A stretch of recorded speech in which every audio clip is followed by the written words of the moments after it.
আলহামদুলিল্লাহ ওয়াসসালাতু ওয়াসসালামু আলা রাসূলিল্লাহ ওয়া আলা আলিহি ওয়া সাহবিহি আজমাইন আম্মা বাদ। আল্লাহ সুবহানাহু ওয়া তাআলার শুকরিয়া, তিনি আমাদেরকে তৌফিক দিয়েছেন রাসূলের জীবন সম্পর্কে জানার জন্য একত্রিত হওয়ার। বলি আলহামদুলিল্লাহ, আমরা এক সপ্তাহ পরে আমরা আবার একত্রিত হয়েছি। আল্লাহ সুবহানাহু ওয়া তাআলার শুকরিয়া, আমরা বুঝতে পেরেছি দিন সম্পর্কে জানার জন্য, শেখার জন্য। এটা ছোট ব্যাপার না, সবার আসলে তৌফিক হয় না, আল্লাহ সবাইকে তৌফিক দেয় না। এই জন্য আমরা আল্লাহ সুবহানাহু ওয়া তাআলার প্রশংসা আদায় করি, যিনি আমাদেরকে তৌফিক দিয়েছেন। ওয়া মা তাওফীক ইল্লা বিল্লাহ। এটা কিন্তু সোজা ব্যাপার না, ওই দিন শেখার জন্য সময় দেওয়া সোজা না। দেখবেন কত মসজিদে ক্লাস চলতেছে, রেগুলার ক্লাস চলতেছে, কিন্তু লোক নাই, শেখার জন্য আমাদের আগ্রহ নাই। আমাদের আগ্রহ দিন দিন কমতে থাকে, যেখানে হওয়ার কথা ছিল উল্টা। আমরা বেশি বেশি আমাদের আগ্রহ থাকার কথা দিন শেখার জন্য। স্পেশালি এই সমস্ত সিচুয়েশন, এই সমস্ত দেশে, কুফার কান্ট্রিতে আমরা যারা থাকি, আমাদের সুযোগ কম, শেখার সুযোগ কম। তো যখনই সুযোগ পাই আমরা আসলে শেখা উচিত। আর স্পেশালি মসজিদে তো আর দিনই কথাই হয়, তাই না? তো মসজিদে যদি কোনো ক্লাস থাকে, কোনো আমরা আলোচনা থাকে, তো সেটা অবশ্যই ভালোর জন্য, দিনের জন্য, তাই না? তা আমাদের এই সুযোগ নেওয়া উচিত। আল্লাহ যেন আমাদেরকে তৌফিক দেন। আর সবাই আসলে বসতে পারে না, সবার জন্য তৌফিক হয় না। ওই যে রাসূল বলছে না যে কেউ যখন তার মেক হিমসেলফ বিজি ফর দুনিয়া, আল্লাহ মেক হিমসেলফ বিজিয়ার। কেউ যখন নিজেকে বিজি করে ফেলে, দিনের জন্য সময় বের করতে পারে না, আল্লাহ তার দুই হাতকে ব্যস্ততা দিয়ে আরও ভরে দেন। তখন সে কখনোই ফ্রি হইতে পারে না। ওই কাজের পর কাজ, কাজের পর কাজ, কাজের পর কাজ, রিটায়ার হওয়ার পর অন্য কাজ, তারপর অন্য ব্যবসা, ওই চলতেই থাকে। আলহামদুলিল্লাহ, আল্লাহ আমাদেরকে তৌফিক দিচ্ছেন। তারপর আলোচনা করতেছিলাম ওই দিন, লাস্ট দিন, যে রাসূল সাল্লাল্লাহু আলাইহি ওয়াসাল্লাম চিঠি পাঠিয়েছিলেন বিভিন্ন রাষ্ট্র প্রধানদের কাছে, বাদশাদের কাছে। তো আমরা ইনশাল্লাহ আজকে ওইটা শেষ করে ফেলবো। Wrap it up. আমরা আলোচনা করতেছিলাম রোমের বাদশার কাছে চিঠি পাঠানো নিয়ে। তো ওইটা ছিল একটি অ্যামেজিং স্টোরি, যে রোমের বাদশা যখন রাসূল সাল্লাল্লাহু আলাইহি ওয়াসাল্লামের চিঠি পেলেন, তখন তিনি ডাকছিলেন আবু সুফিয়ানকে, বা আবু সুফিয়ানকে না, বেসিক্যালি যে ওই এলাকাতে কেউ কি আসে যে ওই এলাকা থেকে আসছে, যে আরব থেকে আসছে। তখন ঘটনাচক্রে আবু সুফিয়ান ছিল ওইখানে উপস্থিত, যে ব্যবসার কাজে গেছিল। তাকে তো ব্যবসার কাজে যেতে পারতো না, কারণ শান্তি চুক্তির কারণে, ওই যে হুদাইবিয়ার চুক্তির কারণে ওরা ব্যবসার জন্য যেতে পারছে ইজিলি। তো সে ছিল ঘটনাচক্র ওইখানে। তো তাকে ডাকানো হলো, তো ওই গ্রুপকে ডাকা হলো। তো গ্রুপকে ডাকার পর জিজ্ঞেস করলো যে তোমাদের মধ্যে কে রাসূল মুহাম্মদ সাল্লাল্লাহু আলাইহি সাল্লামের সব থেকে কাছের লোক। তো আবু সুফিয়ান বলল, সে অনিচ্ছা সত্ত্বেও সে বলতে বাধ্য হলো যে সে আবু সুফিয়ান। কাছের কীভাবে বলছিলাম মনে আছে কারো? রাসূল সাল্লামের শ্বশুর। রাসূল সাল্লাম তার মেয়েকে বিয়ে করছিলেন, তাই না? ওই ওয়াইফের নাম কি? আমি তো বলছিলাম, ওই যে আবিসিনিয়াতে ছিল। তো ওই বিয়ের মোহরানা দিছিল ওই নাজাশি। না, আমি বলছিলাম ওই দিন, রামলা। আরেক নাম হচ্ছে উম্মে হাবিবা, রামলা বিনতে আবু সুফিয়ান, তো ওনার নাম ছিল। রাসূলের একজন ওয়াইফ। তো ওই হিসাবে তিনি ছিলেন কাছের, প্লাস তাদের গোত্র হিসাবেও কুরাইশ গোত্র কাছাকাছি সব থেকে। তো সে তাকে জিজ্ঞেস করা রাসূলের ব্যাপারে, আমরা ওই ডিটেলসে যাবো না, আমরা 2-3 আলোচনা করছি এটা। জিজ্ঞেস করো সে লোক হিসাবে কেমন। তো আবু সুফিয়ানের ইচ্ছা ছিল না মিথ্যা কথা বলার। তার সে বলছিল এক এক বর্ণনায় যে আমি সুযোগ থাকতো তাহলে আমি মিথ্যা বলতাম, কিন্তু ওই যে ওর পিছনের লোক ছিল, তো তারা যদি আমার যদি সম্মানহানির ভয় না থাকতো তাহলে আমি মিথ্যাই বলতাম। তো সে বলতে বাধ্য হয়েছে না, উনি খুব ভালো লোক। তো বিভিন্ন প্রশ্ন করছে, তাকে কারা ফলো করতেছে, বলছে তাকে গরিবরা ফলো করতেছে, দুর্বলরা ফলো করতেছে। তো সে কি তোমাদের খারাপ কথা বলে? না, খারাপ তো কথা বলে না। কী বলে তোমাদেরকে? তো ওই ভালো কথা বলতে, সৎ কাজে রাজি দিতে বলে, অসৎ কাজ থেকে নিষেধ করতে বলে, পরিবারের বন্ধন ঠিক রাখতে বলে, এই সব ভালো কথা বলে। তো তার কি পরিবারে কেউ এরকম আছে যে দাবি করছে লাগে এরকম নবুয়ত? বলে না, এরকম কেউ নাই। তার পরিবারে কি কেউ বাচ্চা আছে, তাদের আগের ফ্যামিলি থেকে বাচ্চা আসবে? না, এরকম কেউ নাই। তো এই সমস্ত কথা বলতে বলতে বললো যে তোমাদের মধ্যে যুদ্ধ হয়েছিল? হ্যাঁ হয়েছে। তো কারা জিতছে যুদ্ধে? বলে কখনো ওরা জিতছে, কখনো আমরা জিতছি। তো এই বলার পর, সব কিছু বলার পরে সে পরে ব্যাখ্যা করলো যে দেখো, আমি তোমাকে জিজ্ঞেস করছি এত প্রশ্ন, কারণ হচ্ছে তুমি যদি বলতো যে সে মিথ্যাবাদী, তাহলে আমি ধরে নিতাম যে সেটা মিথ্যুক, সে যা বলছে মিথ্যা। কিন্তু তুমি তো বলছো সে মিথ্যা বলে না, বরঞ্চ ওই নবুয়তের আগে তাকে উপাধি দিয়েছিল কি আল আমিন বলে, তাই না? তো এই জন্য আমি, তো নবীরা মিথ্যা বলে না, এতে আমি ধরে নিলাম। তোমাকে জিজ্ঞেস করছিলাম যে তার পরিবারে কেউ কি এরকম আছে যে মিথ্যা কথা বলে বা এরকম দাবি করছে, নবুয়ত দাবি করছে? বললাম, তুমি বললা না। যদি তুমি বলতা হ্যাঁ, তাহলে আমি ধরে নিতাম যে সে তার ওই পরিবারের ট্রেডিশনকে ধরে রাখছে, যে নবুয়ত দাবি করা। আমি তোমাকে জিজ্ঞেস করছিলাম যে তার পরিবারে কেউ কি নবী আছে কিনা, বা কোনো বাচ্চা আছে কিনা আগে? তুমি বললা না। যদি তুমি বলতা হ্যাঁ, তাহলে আমি ধরে নিতাম যে তার পরিবারের বাচ্চাকে সে রিগেইন করতে চাচ্ছে, তো এই জন্য সে দাবি করতেছে এগুলা। তো এটাও কিছু না। আবার তুমি যে বললা এই তাকে ফলো করে গরিব দুর্বল যারা বেশি এরা, তো নবীদেরকে সে আসলে দুর্বল গরিবেরাই ফলো করে। সে মিথ্যা কথা বলে না, সে ভালো কথা বলে। তো সে আসলে, আমি জানি একজন নবী আসার কথা, কিন্তু আমি ধারণা করিনি যে সে আসবে তোমাদের মধ্যে। তো আমি ধারণা করছিলাম সে আসবে আমাদের মধ্যে, রোমানদের মধ্যে, মানে এই সব নবীরা যেমন আসছে বনি ইসরায়েল বংশে, তো সে ওইরকম আসবে। তো ইয়ে করলো কি, রোমান বাদশাহ কাইসার কাইসার সে খারাপ ব্যবহার করলো না। সে ওই দূতের সাথে চিঠি রিপ্লাই পাঠিয়ে দিল, এবং সে কিছু গিফট উপঢৌকন দিয়ে তাকে পাঠিয়ে দিল। অন্যদিকে ওই পারস্য সম্রাট কী করছিল, চিঠি নষ্ট করে ফেলছিল, চিঠি ছিঁড়ে বিড়ে ছিন্ন ভিন্ন করে ফেলছিল। তো যে শুনে রসুল দোয়া করছিলেন, বদ্ধ করছিলেন তার জন্য, যে আল্লাহ যেন তার সাম্রাজ্য কীভাবে ছিন্ন ভিন্ন করে দেন। তো রোমের সম্রাট এটা করলো না, সে কিছু উপঢৌকন দিয়ে ওই দূত যে ছিল তাকে ভালো সুন্দর সুন্দর কথা লিখে চিঠি দিয়ে পাঠিয়ে দিল, যদিও সে ইসলাম গ্রহণ করলো না। তো এই জিনিসগুলো দেখে আবু সুফিয়ান একটু তার ইয়ে হলো, রসুলের প্রতি সমীহ আর বৃদ্ধি পেল। তো সে আসলে ওই সময় তার মনের মধ্যে ইসলাম ঢুকছিল। তো তখন সে বলছিল, আবু কাবসার পুত্র, তো তার যে সম্মান দেখলাম এইখানে, তো সে তো রোম সাম্রাজ্যের বাদশার মনের মধ্যে ভয় ঢুকিয়ে দিছে। আবু কাবসা মানে খারাপ, মানে ছোট করার জন্য বলছে। এই যে মানে আমরা কাউকে ছোটো কথা ডাকি না, যে ভিন্ন ভিন্ন নাম দিলে, ব্যঙ্গাত্মক নাম দিয়ে, দুইভাবে একটা নাম দিল আর কি, ব্যঙ্গাত্মক নাম দিয়ে ডাকছিল। তো তার ব্যাপারটা যে বড় শক্তিশালী হয়ে গেল, তার সম্পর্কে বনু আসফার সম্রাট পর্যন্ত ভয় করতেছে। বনু আসফার মানে ওরা ওই সাদাদেরকে বলতো বনুল আসফার, আরবিরা আসফার মানে রোমানদেরকে বলতো বেসিক্যালি। তো এরা ভয় করতেছে। তো আমার বিশ্বাস হচ্ছে রাসূলুল্লাহ সাল্লাল্লাহু আলাইহি ওয়াসাল্লামের দিন যুক্ত হয়ে যাবে। আলহামদুলিল্লাহ, আল্লাহ সুবহানাহু ওয়া তাআলা তার মনের মধ্যে ইসলামের প্রতি আকর্ষণ ঢুকিয়ে দিয়েছিলেন। কিছুদিনের মধ্যেই, বছর খানেকের মধ্যে সে মুসলমান হয়ে গেল। কারণ পরবর্তী বছরই তো রাসূল সাল্লাল্লাহু মক্কা অভিযান করেন। মক্কা অভিযানের ঠিক পূর্ব মুহূর্তে আবু সুফিয়ান মুসলমান হয়। তো এই রাসূল সাল্লাল্লাহু যে দূত পাঠিয়েছিলেন দাহিয়া কালবি, তাকে ওই রোমের বাদশাহ কিছু ধন সম্পদ দিয়ে তাকে ফেরত পাঠায়। দহিয়া কালবি সম্পর্কে বলছিলাম একটা কথা, কার মনে আছে? জিবরাইল ইসলাম যখন আসতেন ওই সাহাবীর রূপ ধরে আসতেন। খুব সুন্দর সাহাবী ছিলেন দহিয়া কালবি। তো জিবরাইল যখন আসতেন ওই সাহাবীর রূপ ধরে আসতেন। ওই হাদিস জিবরাইল, বিখ্যাত হাদিস, ওই যে ইসলাম কি, ইমান কি, ইহসান কি, ওই হাদিসে তিনি আসেন মানুষের রূপ ধরে, ওইটা হচ্ছে দাহিয়া কালবির রূপ ধরে আসছিলেন। তো তিনি আসার পর তাকে যে গিফটগুলো দিয়ে পাঠিয়েছিলেন, ওই গিফটগুলো কেউ লুট করে নিয়ে যায় আর কি। তো পরবর্তীতে রাসূল সাল্লাল্লাহু আলাইহি ওয়াসাল্লাম একটা অভিযান পাঠান যায়েদ বিন হারিসার নেতৃত্বে কিছু সংখ্যক সাহাবীকে দিয়ে, যে ওই হারানো সম্পদগুলো উদ্ধার করার জন্য। তিনি এসে একটি গোত্রের এখানে মানে অভিযান চালিয়ে কিছু উপঢৌকন গনিমতের মাল উদ্ধার করে নিয়ে যান। তো এই ছিল রোম সাম্রাজ্যের বাদশার কাছে চিঠি পাঠানোর বর্ণনা। আমরা এবার আলোচনা করব ইনশাআল্লাহ বাহরাইনের গভর্নরের কাছে পাঠানো চিঠি। বাহরাইনের গভর্নরের নাম ছিল মুনজির বিন সাবি। তো ইসলামের দাওয়াত প্রদান তার রাসূল সাল্লাল্লাহু তার নিকটে পত্র প্রেরণ করেন। পত্রখানা বহন করেন আলী ইবনুল হাজরামি। পত্র পাওয়ার পর মুনজির রাসূল সাল্লাল্লাহুকে এ মর্মে উত্তর দিল যে, রাসূলুল্লাহ, আপনার পত্রখানা আমি বাহরাইনবাসীকে পাঠ করে শুনিয়ে দিলাম। কতগুলো লোক ইসলামের ভালোবাসা এবং পবিত্রতার মনোভাব ব্যক্ত করে তার সুশীতল ছায়াতলে আশ্রয় গ্রহণ করলো, কিন্তু কিছু সংখ্যক লোক বিরূপ মনোভাব ব্যক্ত করে মুখ ফিরিয়ে নিল। তো সে তার এখানে কিছু ইহুদি ছিল, কিছু অগ্নিপূজক ছিল, সে সবাইকে দাওয়াত দিল, কেউ মানলো কেউ মানলো না, কেউ দিনে আসলো কেউ দিনে আসলো, সেইটা রসুলকে জানিয়ে দিল। তো ওই গভর্নর যে ছিল সে ভালো লোক ছিল, সে করলো কি চিঠি পাওয়ার পরে সবাইকে পড়িয়ে শুনিয়ে দিল আর কি। তো এইটি আসলে উচিত ছিল, যেমন রসুল যাদেরকে চিঠি পাঠান তাদের কী বলতেন, যদি আপনি ইসলাম গ্রহণ না করেন তাহলে আপনার এবং আপনার গোত্রের লোকদের পাপ আপনার কাঁধে পড়তে হবে। কারণ নেতা যদি ইসলাম গ্রহণ না করে তাহলে প্রজারা কেউ করবে না। তো হয়তো তাদের মধ্যে কেউ করতো, কিন্তু ভয়ে সে প্রকাশ করবে না, তাহলে তার কাঁধে পাপের বোঝাটা ওই নেতার কাঁধে পড়বে। তো এই জন্য রাসূল সাল্লাল্লাহু আলাইহি ওয়াসাল্লাম তার প্রশংসা করলেন। এই মুনজির বিন সাবির তাকে আবার চিঠি পাঠালেন উত্তরে।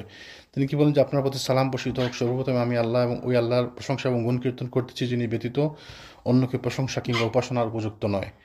আমি আর সাক্ষ্য দিচ্ছি যে রাসূল সাল্লাল্লাহু আলাইহি ওয়াসাল্লাম মুহাম্মদ সাল্লাল্লাহু আলাইহি ওয়াসাল্লাম তার বান্দা এবং প্রেরিত রাসূল। অতঃপর আমি আপনাকে আল্লাহ সুবহানাহু ওয়া তাআলার স্মরণ করে দিচ্ছি, এটি অবশ্যই স্মরণ থাকা প্রয়োজন। যে ব্যক্তি সৌজন্য প্রদর্শন করবে এবং পুণ্য অর্জন করবে সে নিজের উপকারার্থে তা করবে, এবং যে ব্যক্তি আমার প্রতিনিধির অনুকরণ এবং তার নির্দেশনাবলীর আনুগত্য করবে সেজন্য আমারই আনুগত্য করবে। তো রাসূল বলেন যে আমার মানে ওই যে যাকে আমি পাঠালাম দূত হিসাবে, তার যে আনুগত্য করবে সে আমারই আনুগত্য করবে। তাকে তো আমি দূত হিসাবে পাঠিয়েছি, আমার মেসেজ দিয়ে পাঠিয়েছি, রাসূলুম মিন রাসূলিল্লাহ। রাসূল সাল্লাল্লাহু আলাইহি ওয়াসাল্লামের পক্ষ থেকে একজন মেসেঞ্জার রাসূল। তো রাসূল বলতে শব্দের অর্থ কি? মেসেঞ্জার। তাহলে যে মেসেজ ক্যারি করে তাকে রাসূল। তো ওই অর্থে আমরা তো রাসূল বলি না কাউকে, কারণ রাসূল হচ্ছে শরীয়তের পরিভাষায় মুহাম্মদ সাল্লাল্লাহু আলাইহি ওয়াসাল্লামকে আমরা রাসূল বলে জানি, বা নবী রাসূলদেরকে রাসূল বলা হয়। কিন্তু আসলে আক্ষরিক করতে রাসূল মানে হচ্ছে মেসেঞ্জার, যে মেসেজ বার্তাবাহক। তো রসুল কি বললেন, যে আমার বার্তাবাহকে যে অনুসরণ করে সে আমারই অনুসরণ করলো।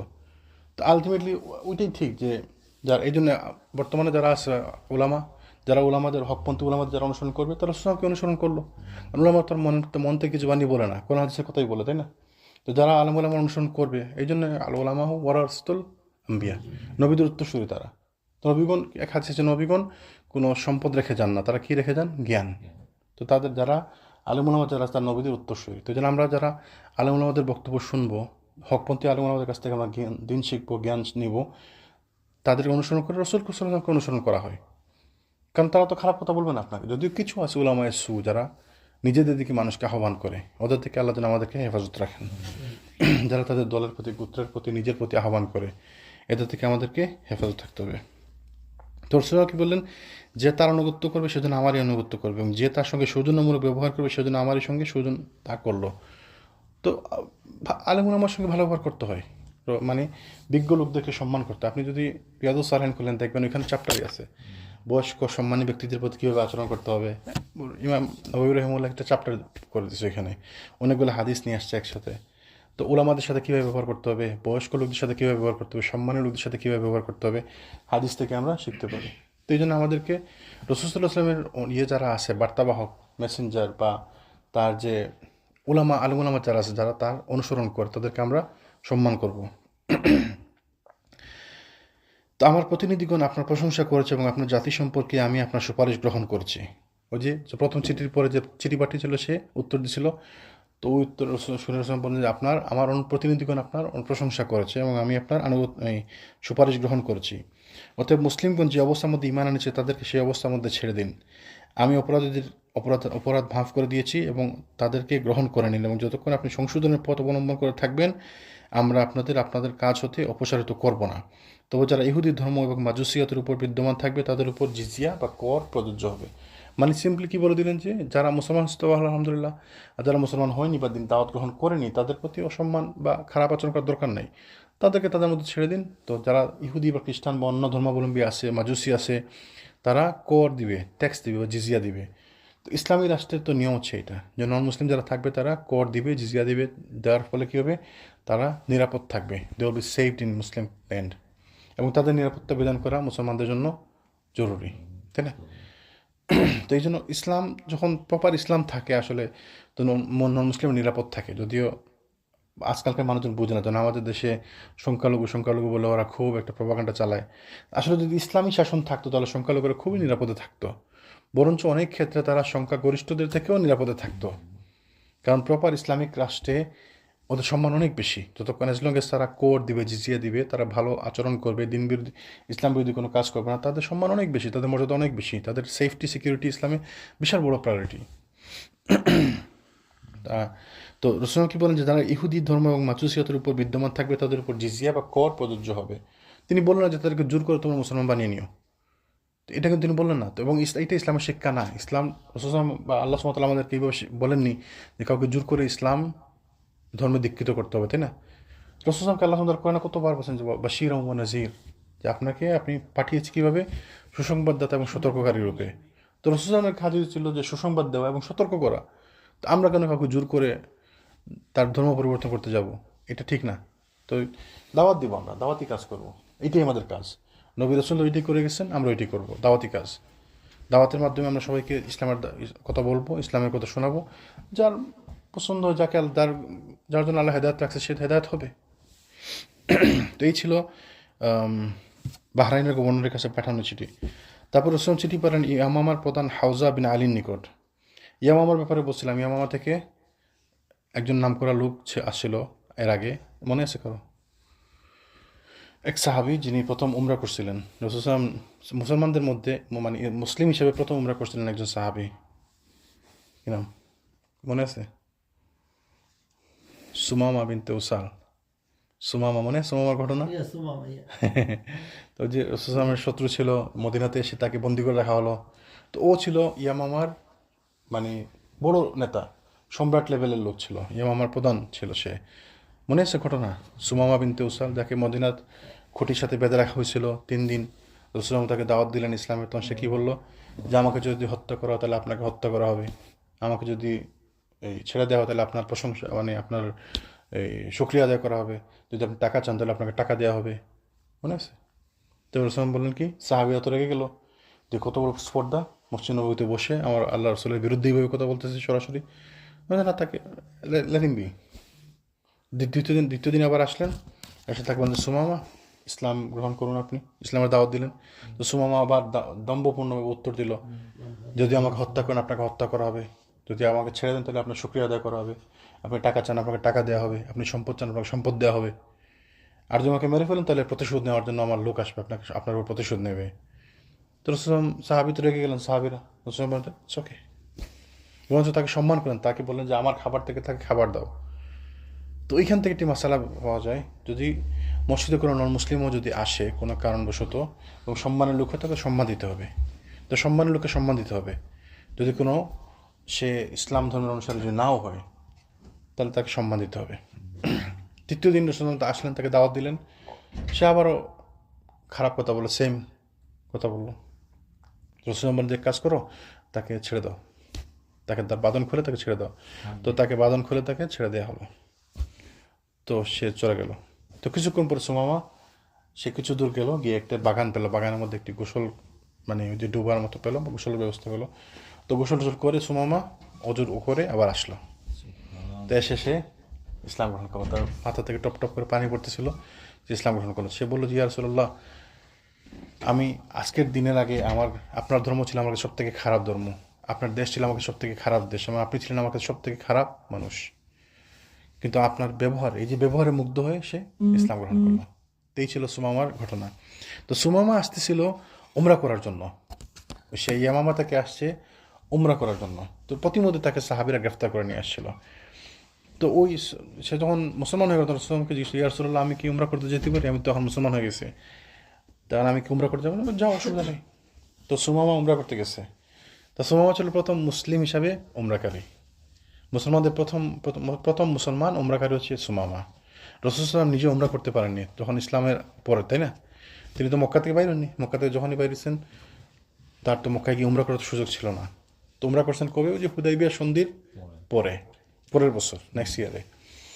তো সুমামা হচ্ছে প্রথম মুসলিম ব্যক্তি যিনি উমরা করছিলেন, সুমামা বিনতে উসাল। তো সুমামা যখন উমরা করতে গেল তখন তিনি খবর ছড়িয়ে গেল যে সুমামা তো মুসলমান হয়ে গেছে, তো তার সাথে খারাপ ব্যবহার করা হলো, তাকে ওই কুরাইশের সাথে খারাপ ব্যবহার করলো। তখন কিছু লোক বলে যে এই সাবধানে, কিন্তু চিনো কি সুমামা, তোমাদের যত রসদ আসে যায় ইয়ামামার উপর দিয়ে, সে কিন্তু এলাকার নেতা। তো ওরা তার সাথে খারাপ ব্যবহার করলো। সুমামা বললো যে তোমাদেরকে আমি দেখিয়ে দেবো। সে তার এলাকা যাওয়ার পরে ওদের রসদ মসদ সব বন্ধ করে দিল, ওই এলাকা দিয়ে কোনো আসা যাওয়া বন্ধ। তো এমন অবস্থা হলো কুরাইশদের, ওরা এখন মানে খুব অভাবে পড়ে গেল, দুর্ভিক্ষ চলতে শুরু হয়ে গেল। তো পরে তারা করলো কি, সুমামার কাছে রিকোয়েস্ট পাঠায়, সুমামা তো রিকোয়েস্ট পাত্তা দেয় না। পরে তারা মদিনাতে চিঠি পাঠালো, মদিনাতে লোক পাঠালো কুরাইশরা, ইয়া রাসূলুল্লাহ, আপনি সুমামাকে একটু বলে দেন সেজন্য আমাদেরকে মানে আমাদের রাস্তা খুলে দেয়। পরে যখন সুমামাকে রিকোয়েস্ট করলেন তখন সুমামা যায় ওদেরকে ওদের রসদ আসা যাওয়ার পথ খুলে দিল। তো ও ছিল ইয়ামামার নেতা, সুমামা বিনতে উসাল রাদিয়াল্লাহু আনহু। আরেকজন লোক, নাম করা আরেকজন লোক আছে ইয়ামামার, কে? ও কুখ্যাত, এত ছিল বিখ্যাত লোক। আরেকজন হচ্ছে কুখ্যাত লোক ইয়ামামার, ওই যে মুসাইলামা কাজ্জাব। মুসাইলামা হচ্ছে ইয়ামামার সর্দার ছিল, ইয়ামামার সম্রাট ছিল, সে ইয়ামামার নেতা ছিল। তার উপরে রাসূল বলছেন যে ইয়ামামা থেকে একজন শয়তান বের হবে, একজন মৃত্যুক বের হবে। তো ও মুসাইলামা রাসূল জীবদ্দশায় বের হয়েছিল, সে রাসূল জীবদ্দশায় সে নবুয়ত দাবি করছিল। মানে প্রথমে ওই সময় নবী দাবি করছে। তো পরবর্তী রাসূল মৃত্যুর পরে সে বিশাল আকার ধারণ করলো এবং তার অনেক অনুসারী ছিল, এবং ওই যুদ্ধে অনেক মুসলমান মারা গেছেন। রিদ্দার যুদ্ধ বলে, রিদ্দা। ইয়ামামার যুদ্ধ অনেকে বলে ইয়ামামার যুদ্ধ, অনেক জায়গায় বলা আছে রিদ্দার যুদ্ধ। তো ওই যুদ্ধে অনেক মুসলমান মারা গেছেন। তো ইয়ামামা যখন মারা গেল তাকে কে মারছে? ওই মুসাইলামা যখন মারা গেল তাকে কে হত্যা করছে? মানে ওয়াহশী রাদিয়াল্লাহু আনহু তাকে হত্যা করছে। তো ও ছিল ইয়ামামার। তো তখন চিঠি পাঠিয়েছিলেন হুদাইবিয়ার পরে, তখন চিঠি পাঠিয়েছিলেন কার কাছে? হাউজা বিন আলীর নিকট, তিনি ছিলেন ইয়ামামার প্রধান। তার কাছে চিঠি পাঠিয়েছিলেন তিনি কি বললেন যে আমি আল্লাহ রসুল মুহাম্মদ সাল্লাল্লাহু আলাইহি ওয়াসাল্লামের পক্ষ হতে হাউজা বিন আলীর প্রতি, সে ব্যক্তির উপর শান্তি বর্ষিত হোক যে হেদায়েতের অনুসরণ করে আপনাদের জানা উচিত যে আমার দিন উট এবং ঘোড়াগুলোর উপস্থিতি শেষ পর্যন্ত বিস্তৃতি লাভ করবে। অতএব ইসলাম গ্রহণ করুন, শান্তিতে থাকবেন এবং আপনার অধীনস্থ যা কিছু আছে তা আপনার জন্য স্থায়ীভাবে প্রতিষ্ঠিত থাকবে। বড় কঠিন কথা, তাই না? যেখানে উট এবং ঘোড়ার সব পদক্ষেপ যত দূর যায়, তার ওই উপস্থিতি শেষ পর্যন্ত আমার দিন বিস্তৃতি লাভ করবে। এই কথার মানে বুঝছেন নি? মানে যত দূর মানুষ যেতে পারে, যত দূর মানুষ যাবে, আরেক বর্ণনা আসছে যত দূর উট এবং ঘোড়া যাবে তারও পরে আমার দিন পৌঁছাবে। বুঝেছেন না? পৃথিবীতে এমন কোনো জায়গায় যেখানে ইসলামের পৌঁছায় নাই। সুবহানাল্লাহ, কি সুন্দর কথা দেখেন, ওই সময় কত সুন্দর কথা, যতদূর পর্যন্ত উট এবং ঘোড়ার বিস্তৃতি লাভ করবে ততদূর পর্যন্ত আমার দিন, এই দিন পৌঁছে যাবে। আর কি বলেন যে যারা আপনারা ইসলাম গ্রহণ করবেন সম্মানে থাকবেন।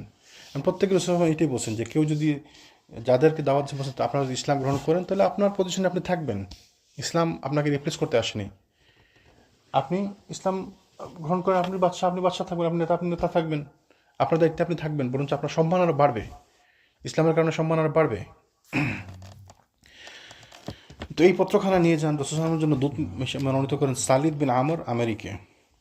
তা হাওজা বিন আলী তাকে যথেষ্ট আদর আপ্যায়ন করেন এবং আতিথ্য প্রদান করেন এবং তাকে তারপর রাসূল সাল্লাল্লাহু আলাইহি খেদমতে চিঠি লিখলেন যে আপনি যে বিষয়ের প্রতি আহ্বান জানাচ্ছেন তার উৎকর্ষতা এবং শ্রেষ্ঠতা সম্পর্কে জিজ্ঞাসার কিছু নেই। এ ব্যাপারে আমার অন্তরে যথেষ্ট ভয় ভীতি সঞ্চার হয়েছে এবং আমি কিছু খেদমত প্রদানের মনস্থ করেছি।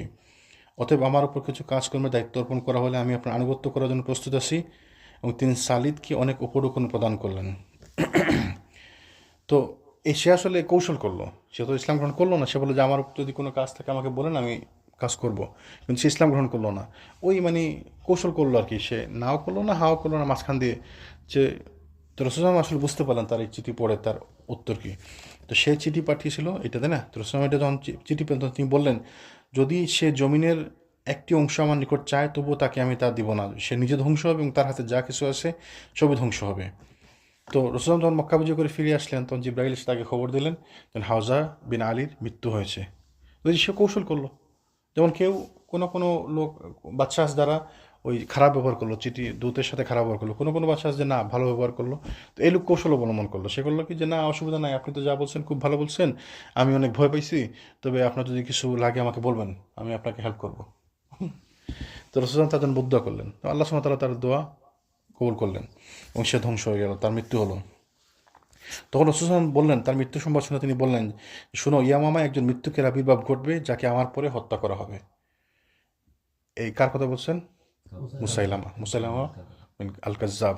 তার দেখেন তার নামই লেগেছে আল কাজ্জাব, মানে সব থেকে বড় মিথ্যাবাদী সে, মুসাইলামা আল কাজ্জাব। তার নাম ছিল মুসাইলামা আর তার উপাধি হয়ে গেছে আল কাজ্জাব। আবার কাজ্জাব মানে মিথ্যাবাদী। আরেক বর্ণনা রাসূল বলছেন যে কিয়ামত ততক্ষণ কিয়ামত হবে না যতক্ষণ না 30 জন দাজ্জাল এবং কাজ্জাব আসবে, দাজ্জালুন ওয়া কাজ্জাবুন। তাহলে কিয়ামতের আগ পর্যন্ত 30 জনের মতো মিথ্যাবাদী লোক আসবে যারা নবুয়ত দাবি করবে। এবং সর্বশেষ দাজ্জাল তো নবুয়ত দাবি করবে, প্রথমে সে বলবে সে মাসিহ ঈসা, তাই না? তারপরে সে কি দাবি করবে? সে নিজেকে আল্লাহ বলে দাবি করবে। তো এই সমস্ত মিথ্যাবাদী, অন্তত 30 জন মিথ্যাবাদী আসার আগ পর্যন্ত কিয়ামত সংগঠিত হবে না। তো দাজ্জাল বলতে দাজ্জাল মানে দাজ্জাল, মেইন দাজ্জাল তো একজন লোক, তাই না? তো তার আগে অনেক মিথ্যাবাদী কাজ্জাব এদের আবির্ভাব হবে এবং এরকম অনেক হয়েছে না? সর্বশেষ এই কয়েকদিন আগে একজন বাঙালিকে জানি বলছিল সে ইমাম মাহদি, মনে আছে? বাংলাদেশের একজন, যে ঢাকাতে কি জানি নাম, না কাজী ইব্রাহিম না, ওই ঢাকাতে একজন লোক আছে, এই কি জানি নাম বলছিল, সে বলছিল সে ইমাম মাহদি। তো তাই সে আরবিও পারে না, কিচ্ছু না, সে ইমাম মাহদি।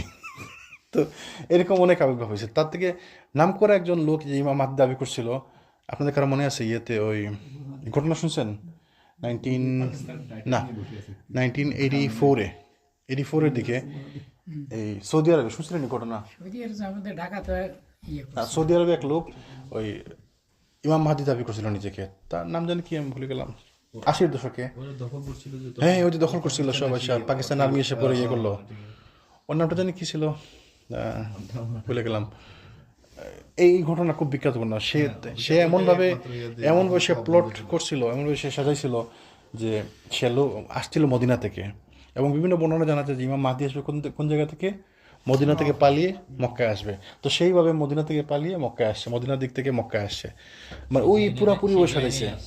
এবং সে ওই তার নামও ছিল রাসূল সাল্লাল্লাহু আলাইহি ওয়াসাল্লামের নাম মোহাম্মদ তার বাবার নাম ছিল আবদুল্লাহ মোহাম্মদ বিন আবদুল্লাহ, এবং সে আসছিল মদিনা থেকে, এবং সে রাসূল সাল্লাল্লাহু আলাইহি ওয়াসাল্লাম সে রাসূল সাল্লাল্লাহু আলাইহি ওয়াসাল্লামের বংশধর ছিল, বা সে পোর্ট্রেট করেছে বংশধর রাসূল সাল্লাল্লাহু আলাইহি ওয়াসাল্লাম। এবং সে আসছিল ওই যে এই মানুষ মারা গেলে যে খাটিয়াতে নিয়ে আসে না, ওই খাটিয়াতে করে অস্ত্র শস্ত্র নিয়ে সে আসছিল। ওটা ছিল হজের মৌসুমের পরে। হজের মৌসুমের পরে যখন মানুষজন উমরা তাওয়াফ করতেছিল, ওই সময় হঠাৎ করে সে ওই যেরকম হাদিসের মধ্যে আসছে যে ইমাম মাহদী মাকাম ইব্রাহিম এবং ওই হাজরে আসওয়াদের মাঝখানে তার হাতে বায়াত নেওয়া হবে। তো সে সেম ওইরকম প্লট করছে, সেইখানে দাঁড়িয়েছে, কিছু লোক এসে তার হাতে বায়াত নিছে, সাথে সাথে ওরা সব বন্ধ করেছে, তাওয়াফটাও বন্ধ করে দিচ্ছে, বলছে ইমাম মাহদীর আবির্ভাব হয়েছে।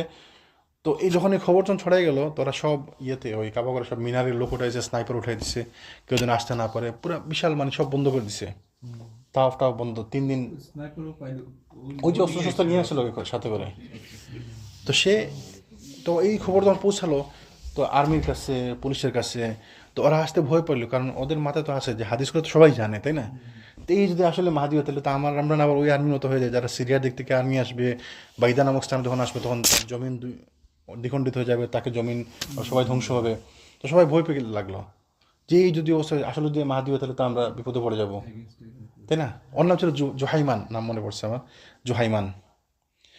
তার অরিজিনাল নাম ছিল জোহাইমান। তো কিছু মানে মানুষজন কনফিউজ হয়ে গেছে কী করবো, আর ও তো ওইখানে স্নাইপার বসে রাখছে, অনেক সঙ্গীর সাথে নিয়ে আসছে, অস্ত্র শস্ত্র নিয়ে আসছে। তো পরে ওই ইয়েদের কাছে যাওয়া হলো, না না ওই ধর্মীয় তাদের কাছে, মুফতিদের কাছে যাওয়া হলো যে কী করবো আমরা বলেন। সবাই কনফিউজ, কে কী বলবে, সবাই তো কনফিউজ আসলে। এমন বেশি পোর্ট্রেট করছে হাজী আসওয়াদ এবং মাকাম ইব্রাহিমের মাঝখানে সে বায়াত নিছে, মদিনা থেকে আসছে, তার নাম মোহাম্মদ ইবনে আবদুল্লাহ, সে মানে ইমাম মাহদী যে আসবে এইভাবেই আসার কথা, এইভাবে হওয়ার কথা। তো পরে সবাই মিলে সিদ্ধান্ত নিল যে ইমাম মাহদী যদি হয়, তাহলে তো আর ওই মানুষ হত্যা করবে না, সে তো অনেক মানুষ হত্যা করতেছে, তাওয়াফ বন্ধ করে দিচ্ছে, 7 দিন তাওয়াফ বন্ধ, মানে অনেক এইরকম কখনো হয় না যে তাওয়াফ বন্ধ হয়ে গেছে, সব সময় তাওয়াফ চলে, ওই সময় 7 দিন তাওয়াফ বন্ধ। আব্বা বছর হজ করছিল, আমার আব্বা আই থিঙ্ক 82 বা 84 এরকম আর কি, ওই বছর আব্বা হজে গেছিল। তো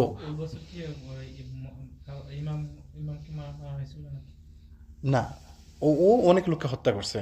তো পরবর্তীতে কিছু অনেক দেশ একত্রিত হয়ে সিদ্ধান্ত নিয়ে পরে পাকিস্তান আর্মি এসে ওই মানে সামা কমান্ডোরা এসে ওটা করছে, ওকে কাবাগরের আন্ডারগ্রাউন্ডরা ঢুকছিল, পরে পানি টানি দিয়ে সামা অনেক করে বের করছে। তো এরকম কিয়ামতের আগে অনেক লোক আসবে, যারা দাজ্জালুন কাজ্জাবুন, কিয়ামতের আগে রসুল বলছে এরা না আসলে কিয়ামতই হবে না। তো এরকম অনেক লোক আসবে, অনেক লোক আসবে, অনেক কিছু দাবি করবে। তো আমরা ইনশাল্লাহ, আল্লাহ যেন আমাদেরকে এদের ফিতনা থেকে হেফাজত রাখেন, স্পেশালি দাজ্জালের ফিতনা থেকে যেন আল্লাহ আমাদেরকে হেফাজত রাখেন। তো ওই ছিল ইয়ামামার প্রধান হাউজা বিন আলীর নিকট পাঠানো পত্র। তারপর রসুল চিঠি পাঠান দামেস্কের গভর্নর হারিস বিন আবি শামি গাসানি তার নিকট। তার কাছে তিনি পত্র পাঠালেন, আমি আল্লাহ রসুল বিসমিল্লাহির রহমানির রহিম, আল্লাহ রসুল মোহাম্মদ সাল্লাল্লাহু আলাইহি ওয়াসাল্লামের পক্ষ থেকে হারিস বিন আবি শামি গাসামির প্রতি, সে ব্যক্তির উপর শান্তি বর্ষিত হোক যে ঈমান এনেছে, বিশ্বাস স্থাপন করেছে এবং হেদায়েতের অনুসরণ করে। আমি আপনাদেরকে আহ্বান জানাচ্ছি যে সেই আল্লাহর প্রতি বিশ্বাস স্থাপন করুন যিনি একক এবং অদ্বিতীয়, তার কোনো অংশীদার নেই, যিনি একমাত্র উপাসনার উপযুক্ত। ইসলামের দাওয়াত কবুল করুন, আপনাদের জন্য আপনাদের রাজত্ব স্থায়ীভাবে প্রতিষ্ঠিত থাকবে। সবার কাছে সিমিলার মেসেজ পাঠালেন, তাওহীদের দাওয়াত দিলেন যে আল্লাহর উপাসনা করুন, আল্লাহর একত্বে বিশ্বাস করুন, তাকে আমাকে অনুসরণ করুন। যদি আপনি বিশ্বাস করেন, ইসলামে চলে আসেন, শান্তিতে থাকবেন।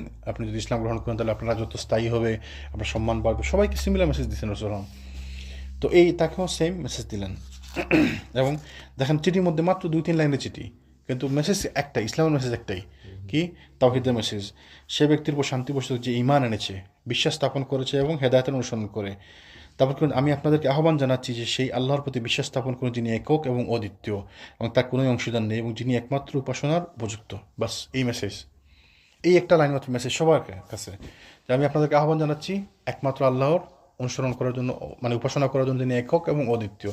তো মেসেজ শুধু একটাই, তাওহীদের মেসেজ। তো দাওয়াতও শুধু তাওহীদেরই দাওয়াত, রাসূল সাল্লাল্লাহু আলাইহি ওয়াসাল্লাম এটাই শিখিয়েছেন আমাদেরকে, এবং এইটাই দাওয়াত, তাওহীদের দাওয়াত। যখন লোক তাওহীদের প্রতি আকৃষ্ট হবে, আল্লাহ সুবহানাহু ওয়া তাআলার করবে, আনুগত্য করবে, আল্লাহ সুবহানাহু ওয়া তাআলার উপাসনা করবে, ইবাদত বন্দেগী করবে শুধুমাত্র আল্লাহর, তখন যে অন্যান্য কাজ, যেমন যখন কেউ মুসলমান রাসূল কী বলছিলেন, ওই সাহাবীকে যখন পাঠালেন ইয়েমেনে, ওই সাহাবীর নাম কি, কাকে পাঠাচ্ছেন, জাবির বিন আবদুল্লাহ, ইয়েমেনে পাঠিয়েছেন। বলছিলেন কি, যখন তুমি তাদেরকে ইসলামের দাওয়াত দিবা, যদি তারা ইসলাম গ্রহণ করে, তখন তুমি তাদেরকে সালাতের কথা বলবা।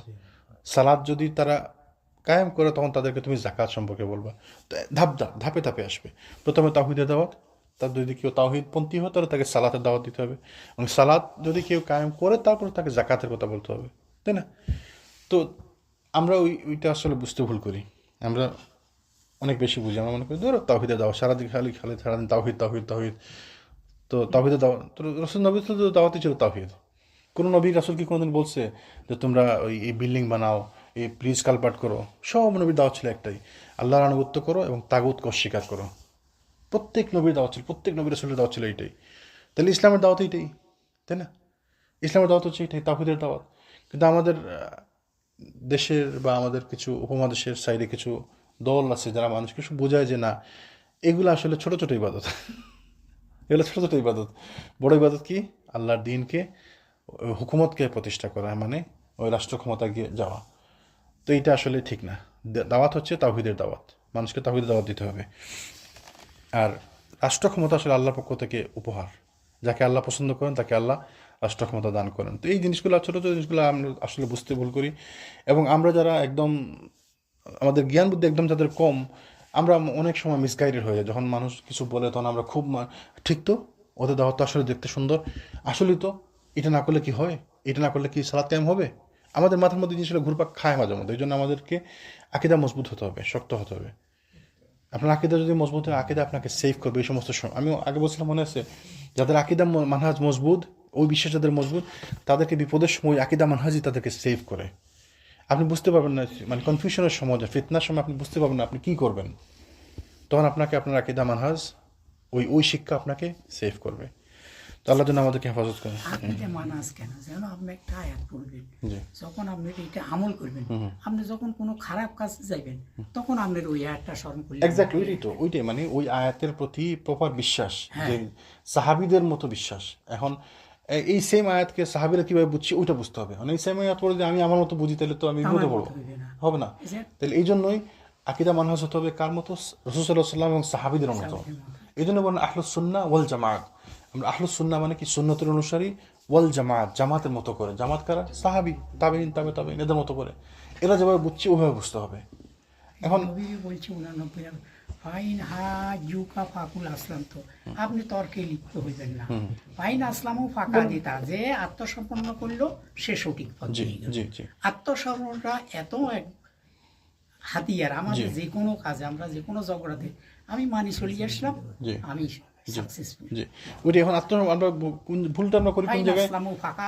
সবাই এগুলোই বলে, কিন্তু ভুল করি কোন জায়গায়? আমরা আত্মসমর্পণ করি, আমরা তো রাসূল সাল্লাল্লাহু আলাইহি ওয়াসাল্লামের প্রতি আত্মসমর্পণ করতে হবে, তাই না? আল্লাহ এবং রাসূলের প্রতি আত্মসমর্পণ করতে হবে, এটা তো ইসলাম। আমরা আত্মসমর্পণ করে বসে আমাদের শায়েখের কাছে, আমাদের পীরের কাছে, পীর যা বলবে আমরা তাই মানবো। তো দেখেন, আত্মসমর্পণ তোরাও করতেছে, তো আপনি আয়াত বুঝান, হ্যাঁ আমরা তো আত্মসমর্পণ করতেছি, তো আমরা তো আত্মসমর্পণ করি, তাহলে সে কিন্তু বুঝতেছে না ব্যাপারটা। সে আত্মসমর্পণ করছে কার কাছে? তার পীরের কাছে, তার শায়েখের কাছে। আমি যে মিশিগান গেলাম না, ছিলাম কয়েকদিন, তো আমার এক আত্মীয়, তার ছেলে আমরা মাগরিবের নামাজ দেখতেছি, তার ছেলে তাকে বলছে, বাপকে বলছে, বাবা এটা কি হানাফি মসজিদ? আমরা এখানে দেখতেছি, এটা কি হানাফি মসজিদ? তো আমি আর ওই ছেলের সামনে কিছু বলি নাই। পরে আমি তার বাপকে বললাম যে এটা আপনি শিখেছেন এই ছেলেরে। আমি মানে সে 10 বছরের বাচ্চা ছেলে, সে হানাফি মসজিদ কি বুঝলো? মানে হানাফা কি সে বুঝে? মানে তার বাপে জিজ্ঞেস করছে, আব্বা আমরা যেখানে দেখতেছি এটা কি হানাফি মসজিদ? তো ছেলে, পরে আমি তার বাপকে বললাম যে আপনি এটা আপনি শিখেছেন? তো বাবা না না না, আমি শিখি নাই। তাহলে তার মাদ্রাসায় দেন, ওই মাদ্রাসায় শিখছে নিশ্চয়ই। তা আপনি হুজুরকে বললেন যে এগুলো কী শিখেছেন বাচ্চাদেরকে? এই 10 বছর 11 বছর বাচ্চাকে আপনি হানাফি মসজিদ যাওয়া আর ওই মসজিদ যাবে না, এগুলো কী শিখেছেন আপনি? এটা তো ঠিক না। তো পরের দিন আমি তাকে জিজ্ঞেস করলাম, আবার দেখা হয়েছিল, তো ওই ছেলেটাকে আমি জিজ্ঞেস করলাম, তুমি যে কালকে বললা যে হানাফি মসজিদ, তুমি কি বুঝো, মানে কী বলছিলে এটা, তুমি কী বুঝছো? কই বললাম, ওই তুমি যে বললা যে আব্বু এটা কি হানাফি মসজিদ, আমি জানি না এটা কি, আমার হুজুররা, আমি শুনছি এটা। আচ্ছা তুমি কি হানাফি বলতে কী বুঝো তুমি, হানাফি মানে কি? I don't know. তো বললো যে তুমি কি চিনো ইমাম আবু হানিফার নাম শুনছো? হয়, শুনছি, ওই যে হানাফি, শাফি, মালিক, হাম্বল, এই মাদ্রাসা যায় তো এগুলো শুনছে। তো সে আসলে বুঝি না, তার মাথায় ঢুকে দেওয়া হইতেছে। তো এইটা তো ঠিক না। তো এদেরকে বলে দিচ্ছে যে তুমি হানাফি, অথচ সে জানি না হানাফি মানে কি। তো আমি ওই ছেলেটাকে বললাম যে তুমি, আচ্ছা তোমাকে আমি বলি, ধরো তোমাকে আমি বললাম যে এই তুমি আল্লাহ রসুলকে অনুসরণ করবা না ওই অমুক অমুক তমুক ইমামকে ফলো করবা? না না, আল্লাহ রসুলকে অনুসরণ করবো। তো তাহলে এইটি ঘটনা অনুসরণ করতে পারলো রসুলকে। তো ছেলেদেরকে বুঝাইতেছে ভুল, তো ও মনে করতেছে, বাপে মনে করতেছে কি আমার ছেলেরা আমি শিখাইতেছি, আমি যেটা ভালো মনে করি শিখাই, কিন্তু আসলে তো শিখাইতে হবে সঠিকটা। তো দেখেন এই প্রজন্মের পর প্রজন্মভাবে নষ্ট হয়ে যেতেছে, এভাবে তারা ভুল পথে আছে। দাদা যে ভুল করছে, বাপে সেম ভুলের উপরে আছে, ছেলেকেও সেটা শিক্ষা দিতেছে। তো জন্য আমাদেরকে সঠিক বুঝ নিতে হবে। ও তো কোরআনে হাফিজ, হাফিজ হইতেছে 20-25 পারা মুখস্থ করছে, আবার সে হাফিজ হবে। তো ওই ছোট্ট ছেলেটা হাফিজ, মানে 11-12 বছর বয়সে 25 পারা মুখস্থ করছে অলরেডি, তো সে হাফিজ হবে। তো যে আবার কিন্তু মসজিদ খুঁজে হানাফি মসজিদ, সে জানি না হানাফি কি জিনিস। তো হচ্ছে অবস্থা। তো আয়াতের বুঝ ঠিক আছে, আলহামদুলিল্লাহ, আয়াত পড়লে আয়াত আপনাকে সেভ করবে যদি আপনার আকীদা শুদ্ধ থাকে। আপনার ওই আকীদা শুদ্ধ কীভাবে হবে? আকীদা সম্পর্কে পড়তে হবে।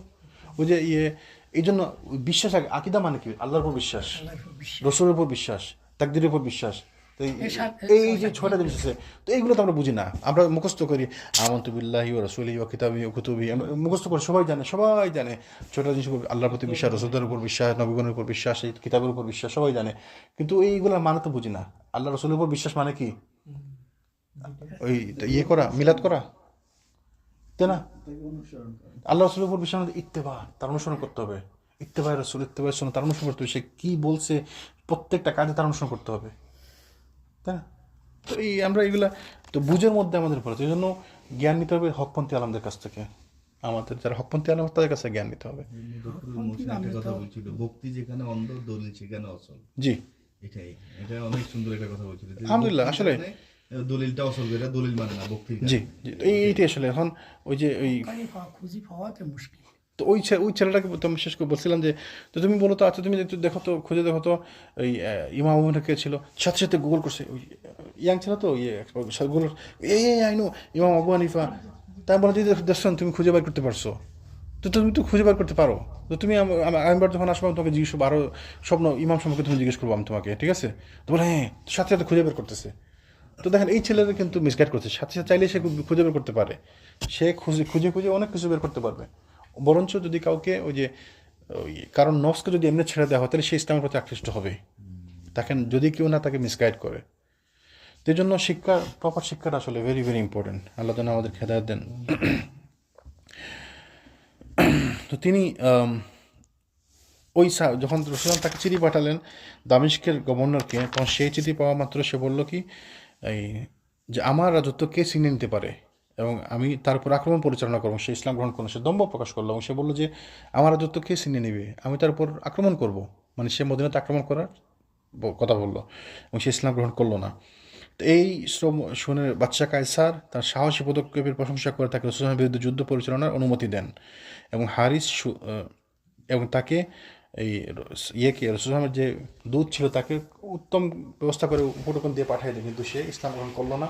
এবং তার ব্যাপারে এখানে কিছু বলার ইনশাল্লাহ আগামীতে আমরা আলোচনা করবো। জি, সে যখন এটা বললো তো তাকে ওই যে বাদশাহ কায়সার, মানে রোম সাম্রাজ্যের বাদশাহ, তাকে প্রশংসা করলো এবং তাকে অনুমতি দিল যে যুদ্ধ করার জন্য মদিনার রসুলের বিরুদ্ধে। তো এই ছিল তার প্রতি দামেস্কের গভর্নরের কাছে পাঠানো পত্র। তারপর রসুলের চিঠি পাঠানো আম্মানের সম্রাটের নিকট। আমরা ইনশাল্লাহ এটা বলে শেষ করে দেবো আজকে। তো আম্মানের সম্রাট ছিল ওই 2 ভাই, ওই দিন বলছিলাম আমরা আসলে রিকেপ করতেছি, প্যাক আপ করতেছি আজকে ইনশাল্লাহ। তো আম্মানের সম্রাট জাইফার এবং তার ভাই আবদের নিকট এটি প্রেরণ করেন।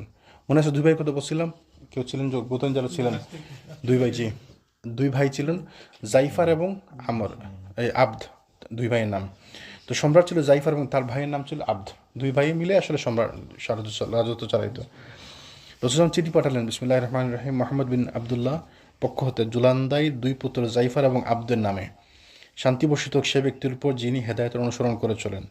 অতঃপর আমি আপনাদের দুজনকে ইসলামের দাওয়াত দিচ্ছি, ইসলাম গ্রহণ করুন, শান্তিতে থাকবেন, কারণ আমি আল্লাহর রসুল হিসেবে বিশ্ব মানবের নিকট প্রেরিত হয়েছি, যাতে জীবিত ব্যক্তিদের শেষ পরিণতির বিভীষিকা হতে সতর্ক করে দেই এবং কাফিরদের পর আল্লাহর কথা সত্য প্রমাণিত হয়। যদি আপনারা দুজন ইসলাম গ্রহণ করেন তবে আপনাদেরকে শাসক এবং গভর্নর নিযুক্ত করে দিব, কিন্তু আপনারা যদি ইসলামের দাওয়াত থেকে মুখ ফিরিয়ে নেন তাহলে আপনাদের রাজত্ব শেষ হয়ে যাবে। আপনাদের রাজত্বে ঘুরসোয়ার সৈন্যদের আক্রমণ পরিচালিত হবে এবং আপনাদের রাজত্বের উপর আমার নবুয়ত জয়যুক্ত হবে। তো এই চিঠি এদেরকে আবার একটু বেশি লম্বা চিঠি পারেন, একটু থ্রেড দিয়ে চিঠি পারেন, যদি আমার কথা অনুসরণ না করেন তাহলে আমার বাহিনী আপনাদের এখানে যাবে, আপনাদেরকে আক্রমণ করা হবে। তো এই 2 ভাই ছিল, 2 ভাইয়ের কাছে চিঠি পাঠালেন। তো এই পত্র বহনের জন্য প্রতিনিধি হিসেবে আমর বিন আসকে মনোনীত করা হয়। তিনি বলছেন যে মদিনা থেকে যাত্রা করে আমি আম্মানে গিয়ে পৌঁছি এবং আবেদের সাথে সাক্ষাৎ করি, মানে ছোটো ভাইয়ের সাথে সাক্ষাৎ করেন, কারণ সম্রাটের কাছে সরাসরি যাওয়ার ওই সিস্টেম ছিল না। তো ছোটো ভাইয়ের সাথে সাক্ষাৎ করেন তার মাধ্যমে যাওয়ার জন্য। তো তার ভাই তাকে ওই কিছু প্রশ্ন করেন আর কিছু ইন্টারভিউ নেন, ছোটো ভাই আগে ইন্টারভিউ নেন বড় ভাইয়ের কাছে যাওয়ার আগে। তো ছোটো ভাই জিজ্ঞেস করলেন, হ্যাঁ আমার, আপনি নিজ সম্প্রদায়ের নেতার পুত্র, বলুন তো আপনার পিতা কী করেছেন? তা আপনার পিতা যা করছেন আমিও তাই করব। বুদ্ধিমান লোক, সে বললো যে সে তো আসলে বুঝতে পারছে যে এই ধর্ম তো, এই ইসলাম ধর্ম তো নতুন আসে, তাই না, বেশি দিন হয় নাই, তো সবাই তো ইসলাম ধর্ম গ্রহণ করেনি। আর আসলে তিনি চিন্তা করেন, কেউ যদি এসে আপনাকে আজকে কোনো ধর্মের দাওয়াত দেয়, নতুন একটা ধর্মের দাওয়াত দেয়, আপনি তো তাকে দূর দূর করে তাড়াই দেবেন, তাই না? তো তাদের ব্যবস্থা, আসলে তাদের ব্যবস্থার ব্যাপারটা ছিল এরকম। হঠাৎ করে একজন এসে বলছে যে এটা সত্য ধর্ম, তো এটা বিশ্বাস করা কঠিন ছিল আসলে। আর ইসলামের ব্যাপারগুলো তো আসলে হচ্ছে এই ইয়াকিনের ব্যাপার, বিশ্বাসের ব্যাপার। আল্লাহ আছেন উপরে, তো আল্লাহকে তো আমরা দেখি নাই, কিন্তু আমরা বিশ্বাস করি, তাই না? তো এটা আসলে যাদের মনের মধ্যে দুর্বলতা আছে তাদের জন্য ব্যাপারটা কঠিন, সহজ না। তো সে কি বললো, সে বললো যে আপনারা বাপে কি করছে, আপনার বাপ যা করছে আমিও তাই করবো। তো সাহাবের বাপ কিন্তু মুসলমান হয় নাই। ওই আমর বিন আস তিনি কি বললেন যে তিনি তো মোহাম্মদ সাল্লাহ সাল্লামের উপর বিশ্বাস স্থাপন ছাড়াই মৃত্যুমুখে পতিত হয়েছেন। কিন্তু আমার দুঃখ হচ্ছে, যদি তিনি ইসলাম গ্রহণ করতেন এবং নবী সাল্লাহ সাল্লামের প্রতি বিশ্বাস স্থাপন করতেন তাহলে কতই না ভালো হতো। আমিও তার পূর্বে তার মতোই ছিলাম, কিন্তু আল্লাহ আমার প্রতি ইসলামের হেদায়ত প্রদান করেন। তো সাহাবী বুদ্ধিমান আলহামদুলিল্লাহ সুন্দর কথা বলছেন যে আমার বাবা আনুগত্য ছাড়াই মারা গেছেন, ইসলামের উপর আনুগত্য ছাড়াই মানে ইসলাম ধর্ম গ্রহণ না করেই মারা গেছেন। কিন্তু আমি আফসোস করি, তিনি যদি থাকতেন আমি তাকে দাওয়াত দিতাম, আমি চাইতাম তিনি যেন ইসলাম অনুসরণ করেন এবং হেদায়তের পথ অনুসরণ করেন। এবং আমিও তার মতো ছিলাম, কিন্তু আমি এখন হেদায়তের আলো পাইছি আলহামদুলিল্লাহ। তিনি সুন্দর করে বলে দিলেন, মিথ্যা বললেন না, কিন্তু সুন্দর করে বুঝিয়ে বললেন যে আসলে আমিও চাই এই আমার বাবা থাকলে আমি তাকে দাওয়াত দিতাম, সেই জন্য আমি আপনাকে দাওয়াত দিতেছি। তো ওই লোক তাকে, ওই ছোটো ভাই তাকে বললেন আপনি কখন তার আনুগত্য স্বীকার করেছেন? তখন আমি বললাম যে কিছুদিন হলো। তিনি জিজ্ঞেস করেন যে আপনি কোথায় ইসলাম গ্রহণ করেছেন? তাই আমি বললাম নাজাসীর নিকট, তিনিও ইসলাম গ্রহণ করেছেন। তাহলে দেখেন, নাজাসীর নিকট ইসলাম গ্রহণ করছে এবং তিনি বললেন কি নাজাসী নিজেও ইসলাম গ্রহণ করছে। তার মানে নাজাসী শুধু মুসলমানকে আশ্রয় দিচ্ছে এমন না, ইসলামের খেদমতও করছে, সে নিজে ইসলামের দাওয়াতও দিচ্ছে এবং সে নিজে মুসলমান হয়েছে এবং তার হাতের লোক মুসলমানও হয়েছে। তো নাজাসীর ব্যাপারে আমরা আসলে অত জানি না, কিন্তু ওই যে বিভিন্ন ঘটনা বলে দেখলে ব্যাখ্যা মানে বিশ্লেষণ করলে বোঝা যায় যে নাজাসী আসলে মুসলমান ছিলেন এবং ভালো মুসলমান ছিলেন এবং তার সবার সূত্র অনেকেই ইসলাম গ্রহণ করছেন। তো নাজাসী শুধুমাত্র একা মুসলমান ছিলেন এমন না, তিনি ইসলামের দাওয়াত দিচ্ছেন এবং বিভিন্ন বর্ণনা আসছে। যেমন দেখেন এখানে কি আসছে, তাকে জিজ্ঞেস করলেন যে নাজাসীর ব্যাপারে কথা আপনি বললেন, তার সম্প্রদায় এবং সাম্রাজ্যের লোকেরা কি করলো? তাহলে আমি বললাম যে তাকে স্থায়ীভাবে প্রতিষ্ঠিত রেখে তারা আনুগত্য করে, তার মানে তাকে মুসলমান হিসাবে প্রতিষ্ঠিত রেখে তারা আনুগত্য করে।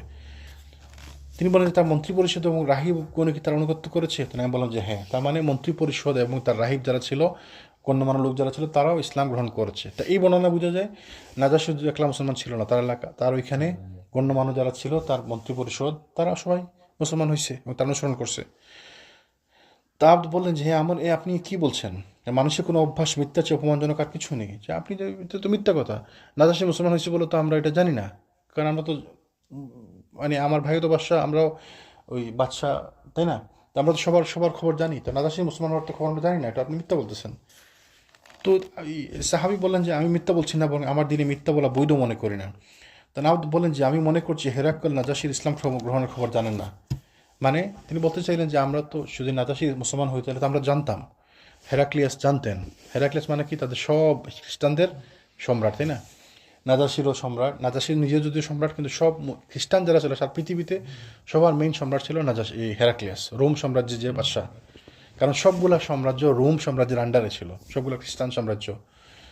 তো তিনি বললেন কি হেরাক্লিয়াস জানতেন না, না এখন তো আর ওই রোম সাম্রাজ্য নাই, ওইটা তো ওই যে পতনের মাধ্যমে ওসমানীয় খেলাফত ওসমানীয় খেলাফত না, অটোমান এম্পায়ার যখন কনস্টান্টিনোপল দখল করলো, তখন যাই না এটা পরিপূর্ণভাবে রোম সাম্রাজ্য বিলীন হইল কনস্টান্টিনোপল দখলের মাধ্যমে।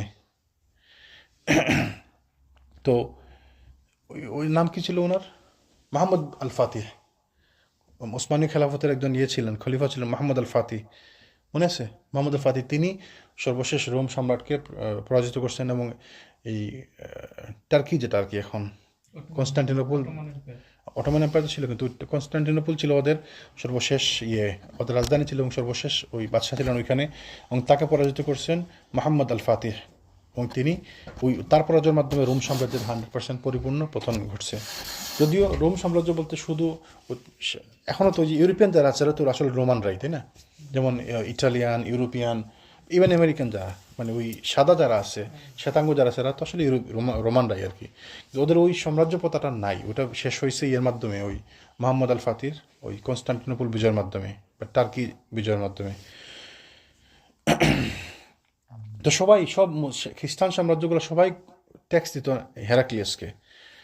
তো তিনি বললেন যে হেরাক্লিয়াস তাহলে নিশ্চয়ই জানেন না, উনি যে মুসলমান হয়েছেন বা ইসলাম গ্রহণ করছেন। তখন সাহাবি বলেন যে না, হেরাক্লিয়াস জানেন, নাজাসির ইসলাম গ্রহণের ব্যাপারটা তিনি জানেন। বলে কীভাবে জানেন? তো তিনি বলেন যে হেরাক্লিয়াস জানেন যে তিনি তো ট্যাক্স দেন না হেরাক্লিয়াসকে। আর আমরা শুনছি যে নাজাসি কি বলতে, তাকে বলা হচ্ছে যে আপনি যখন মুসলমান হলেন আপনি কি হেরাক্লিয়াসকে ট্যাক্স দেবেন? বলে না, দেবো না। বলে এখন যদি কিছু হয় তাহলে কিছু হইলে দেখা যাবে। তখন হেরাক্লিয়াস যখন জানতে পারলো যে ট্যাক্স আসতেছে না, কেন ট্যাক্স আসতেছে না, যে নাজাসি তো মুসলমান হয়ে গেছে, নাজাসি মুসলমান, তখন তিনি হেরাক্লিয়াসকে, তখন কিছু লোক চাইছিল তাকে দিয়ে আক্রমণ করাবে। তখন হেরাক্লিয়াস বলে না, it's okay, let him be, তাকে তো আমার থাকতে দাও। তোমার অনুগত লোক সে যদি অন্য ধর্ম গ্রহণ করে তুমি কি তাকে ছেড়ে দিবা? মানে হেরাক্লিয়াস তো বুঝতে পারছিল আসলে। তো হেরাক্লিয়াস তাকে আর ওই ট্যাক্স ছাড়াও তাকে থাকতে মানে কোনো ডিস্টার্ব করে নাই, এবং এই বর্ণনায় আসছে। তো তিনি বলছেন, আমি বললাম নাজাসি হেরাক্লিয়াসকে কোর্ট দিতেন, কিন্তু যখন তিনি ইসলাম গ্রহণ করলেন, রাসূলুল্লাহ সাল্লাল্লাহু আলাইহি ওয়াসাল্লামের প্রতি বিশ্বাস স্থাপন করলেন, তখন বললেন যে আল্লাহর কসম, এখন যদি তিনি আমার নিকট একটি টাকাও চান তবু আমি তা দেব না। হেরাক্লিয়াস যখন এই সংবাদ অবগত হলেন, তখন তার ভাই ইয়ান্নাক তাকে বলল, আপনার দাস যদি আপনাকে টাকা না দেয় তাহলে আপনি কি তাকে ছেড়ে দেবেন? তাছাড়া সে যদি আপনার পরিবর্তে অন্য একজনের দিন অবলম্বন করে। হেরাক্লিয়াস বলেন যে এই ব্যক্তি যিনি এক নতুন দিন পছন্দ করেছেন এবং নিজের জন্য তা অবলম্বন করেছেন, এখানে আমি আর তার কী করতে পারি? আল্লাহর কসম, যদি আমার নিজের রাজত্বের লোভ না থাকতো তাহলে তিনি নিজে যা করেছেন আমিও তাই করতাম। হেরাক্লিয়াস যখন আবু সুফিয়ানের সাথে কথা বলছিল, তখন হেরাক্লিয়াস এই বলছিল, এবং সে বলছিল যে আমি জানি এটা নবী আসার কথা। তো সে আসলে পার্সোনালি সে ইসলামের প্রতি আকৃষ্ট ছিল, কিন্তু যেহেতু সে খ্রিস্টান সাম্রাজ্যের রাজা ছিল, বাদশা ছিল, সে তার জন্য পক্ষে আসলে সম্ভব ছিল না ইসলাম গ্রহণ করা, এটা কঠিন ব্যাপার ছিল। তো এইভাবে তিনি ওই আবদের কাছে বর্ণনা করেন যে তার ভাইয়ের কাছে নিয়ে যাওয়ার জন্য তাকে বুঝালেন। তো তিনি তাকে তার ভাইয়ের কাছে নিয়ে যাওয়ার জন্য ওই রিকোয়েস্ট করলেন, এবং এক দুই দিন অপেক্ষার পর তার ভাইয়ের কাছে নিয়ে গেলেন। তো আমর বিন আসের বর্ণনায় আসছে যে আমি তার বারান্দা কয়েকদিন অবস্থান করলাম। তিনি তার ভাইয়ের নিকট গিয়ে আমার সকল কথা ব্যক্ত করলেন। অতঃপর একদিন তিনি আমাকে তার নিকট ডেকে পাঠালেন, মানে বড় ভাই যে বাদশাহ যে আর কি। আমি ভিতরে প্রবেশ করলে প্রহরীগণ আমার বাহু ধরে বসলো। তিনি বললেন যে ওকে ছেড়ে দাও। আমাকে ছেড়ে দেওয়া হলো। আমি বসতে চাইলাম, কিন্তু প্রহরীগণ আমাকে বসতে দিল না। আমি সম্রাটের দিকে দৃষ্টি নিক্ষেপ করে তিনি বললেন যে আপনার কথা কি তা বলে দিন। আমি তখন মোহরকৃত পত্রখানা তার হাতে দিলাম। তিনি সিলমোহর খুলে পত্রখানা পাঠ করলেন, এবং পত্র পাঠ শেষ হলে তিনি তার ভাইয়ের হাতে দিলেন। তার ভাইও তা পাঠ করলেন। যে প্রসঙ্গে আমি লক্ষ্য করলাম যে সম্রাটের তুলনায় তার ভাই ছিলেন অধিক মাত্রায় কোমল স্বভাবের, মানে ছোট ভাই যে আব্দ। তো সম্রাট জিজ্ঞেস করলেন যে তার সঙ্গে কেমন লোকেরা আছেন। তা আমি বললাম যে ওই সকল লোকেরা আছেন যারা পূর্ণ সন্তুষ্টির সঙ্গে স্বেচ্ছায় ইসলাম গ্রহণ করেছেন এবং সব কিছুর উপরে একে প্রাধান্য দিয়েছেন। সাহাবীরা আসলে এমন ছিলেন, যখন যারা মুসলমান তারা হয়েছেন তারা সব কিছু ছেড়ে ছুড়ে দিচ্ছেন, তাই না, ইসলামের জন্য। ওই যে সাহাবী, অনেক সাহাবী তাদের পরিবার ছেড়ে দিচ্ছেন না, তাদের বাপ মা আত্মীয় স্বজন সম্পদ সব ছেড়ে দিচ্ছেন, যারা মদিনাতে হিজরত করছেন, হিজরতের সময় সব কিছু পিছনে রেখে গেছেন শুধুমাত্র ইসলামের জন্য, দিনের জন্য, আল্লাহ সন্তুষ্ট আল্লাহ রসুলের আনুগত্যের জন্য সব কিছু ছেড়ে দিচ্ছেন। তো তিনি এটি বলেন যে তারা পূর্ণ সন্তুষ্টির সঙ্গে স্বেচ্ছায় ইসলাম গ্রহণ করেছেন এবং সব কিছুর উপরে একে প্রাধান্য দিয়েছেন। তারা আল্লাহর প্রদত্ত নিয়ামত এবং আপন বিবেকের আলোকে একথা উপলব্ধি করলেন যে পূর্বে তারা ভ্রষ্টতার মধ্যে নিপতিত ছিলেন, এবং সাহাবীরা এটা বুঝতে পারছিলেন। ওমর রাদিয়াল্লাহু আনহু বিভিন্ন সময় বিভিন্নভাবে বলছেন যে আমরা আগে কীরকম বোকা ছিলাম। এটা অনেকবার উনি বর্ণনা করছেন যে আগে আমরা বোকা ছিলাম। একবার ওমর রাদিয়াল্লাহু আনহু বলছেন, শুনছেন হয়তো অনেকে, যে হাসতেছেন একা একা। তো সাহাবী তার সাথে যারা ছিলেন বললেন যে ইয়া আমিরুল মুমিনিন, আপনি হাসতেছেন কেন? বলে আমার একটি ঘটনা মনে হচ্ছে না হাসতে। বলে কী ঘটনা? বলে একবার আমি সফরে গেলাম, জাহেলিয়াতের সময় সফরে গেলাম। তো সফরে যখন গেলাম তখন রাতের বেলা হয়েছে, ঘুম আসতেছে না। তো হঠাৎ আমার মনে হলো যে আসলে একটু ওই করা উচিত, একটু পূজা করা উচিত, মানে আমার ওই যে একটু ভগবান বা আমরা যারাকে আল্লাহ বলি তার পূজা করা উচিত। তো আমি করলাম কি, তো আমি ওর মূর্তি সঙ্গে আনতে ভুলে গেলাম। তারা ওই যে মূর্তি সঙ্গে রাখতো, লাত মানত উজ্জা হুবল এগুলা মূর্তি সঙ্গে রাখতো। বলে আমি তো মূর্তি সঙ্গে আনতে ভুলে গেলাম, তাহলে আমি এখন কীভাবে পূজা করবো? তো তিনি বললেন, তো হঠাৎ আমার মনে আসলো আমার কাছে তো খেজুর আছে, তো খেজুরকে ওই যে একসাথে করে মোল্ডের মতো করে যেমন আমরা ইয়ে করি না, যে আটা দিয়ে খামির বানাই না, তো ওইভাবে খেজুর দিয়ে একটু গোল করে খেজুর দিয়ে মূর্তি বানিয়ে নিলাম। তো মূর্তি বানিয়ে আমি ওই পূজা করলাম। পূজা করার পর আমার একটু ভালো লাগলো, যাক এখন একটু ঘুম আসবে। তো ঘুম থেকে উঠার পর হঠাৎ আমার খিদে লাগছে, কারণ খেজুর তো মূর্তি, তা আমি ওই মূর্তিকে খেয়ে ফেললাম। তো হাসতেছি এই জন্য যে নিজ হাতে মূর্তি বানাইলাম, ওই মূর্তি পূজা করলাম, আবার খিদে লাগলো ওই মূর্তিকে খেয়ে ফেললাম। তো কীরকম বোকা ছিলাম আমরা, তাই না? তো এই কথা উনি বলছেন যে তারা এই আল্লাহ প্রদত্ত নিয়ামত এবং আপন বিবেকের আলোকে এই কথা উপলব্ধি করলেন যে পূর্বে তারা ভ্রষ্টতার মধ্যে নিবদ্ধিত ছিলেন। তো আমি জানি না যে অঞ্চলে এখন আপনি ছাড়া আর কেউ অন্য দিনের বাইরে অবশিষ্ট আছে। তো সাহাবি ওই বাচ্চাকে একটু ইশারা ইঙ্গিতে একটু থ্রেটও করলেন যে আপনি ছাড়া আর এই এলাকাতে আর কেউ ইসলাম ধর্মের বাইরে নাই, তো আপনি চিন্তা করেন আপনি কী করবেন। তখন তিনি বললেন, তাকে আসলে না করলেন, বললেন যে না আমি ইসলাম গ্রহণ করবো না। তো মানে এইভাবে তো তিনি বললেন যে ঠিক আছে, আপনারা যদি না গ্রহণ করতে হলে আমি চলে যাবো, অসুবিধা নেই, আপনি যে মেসেজ দেন মেসেজটা নিয়ে রাসূলের কাছে ফেরত যাব। তো তিনি বলছেন যে ইসলাম গ্রহণ করলে কোনো ঘুষখোর বা পদাতিক আপনার এলাকায় প্রবেশ করবে না। রাসূল বলছেন যে আপনাদেরকে আপনাদের স্বস্থানেই রাখবেন। তো তিনি বলেন যে আমার আশা হচ্ছে যদি রাজত্বের লোভ জয়ী না হয় তাহলে সে ইসলাম গ্রহণ করে নেবে। তিনি এই ছোটো ভাই বললেন যে আমার মনে হচ্ছে যদি রাজত্বের লোভ তার মনে বেশি স্থায়ী না হয়, বড় ভাইয়ের কথা আর কি বলছেন, তাহলে সে ইসলাম গ্রহণ করবে। তো আমর বিন আস বললেন যে দ্বিতীয় দিবসে পুনরায় সম্রাটের নিকট গেলাম, কিন্তু তিনি অনুমতি প্রদানে অস্বীকার করলেন। এ কারণে আমি তার ভাইয়ের নিকট ফিরে গিয়ে বললাম যে সম্রাটের সাক্ষাৎ লাভ আমার পক্ষে সম্ভব হয়নি। এ প্রেক্ষিতে তার ভাই আমাকে তার নিকট আবার নিয়ে গেলেন। তিনি বলেন যে তোমার দাওয়াতের ব্যাপারে আমি চিন্তা ভাবনা করেছি। যদি আমি রাজত্ব এমন এক ব্যক্তির নিকট সমর্পণ করে দিই যার নিপুণ ঘুষখোর আমার নিকট এখনও পৌঁছেনি, আর এই ভয়ে আমি রাজত্ব দিয়ে দিই তোমাদের কাছে, তাহলে আমি আরবের মধ্যে সব থেকে দুর্বল লোক হিসাবে পরিচিত হবে, মানুষ আমাকে নিয়ে হাসাহাসি করবে। তো তুমি তো বলতেছো আমি যদি ইসলাম গ্রহণ না করি তাহলে একদল লোক আসবে আমাকে আক্রমণ করবে।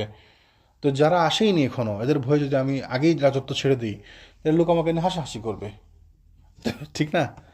তো সে বললো যে আমি সবচেয়ে দুর্বল ব্যক্তিতে পরিণত হয়ে যাব। পক্ষান্তরে যদি তার ঘোষর বাহিনী এখানে পৌঁছে যায় তাহলে এমন এক সংগ্রাম আরম্ভ হয়ে যাবে যেমন ইতিপূর্বে আর কখনো হয়নি।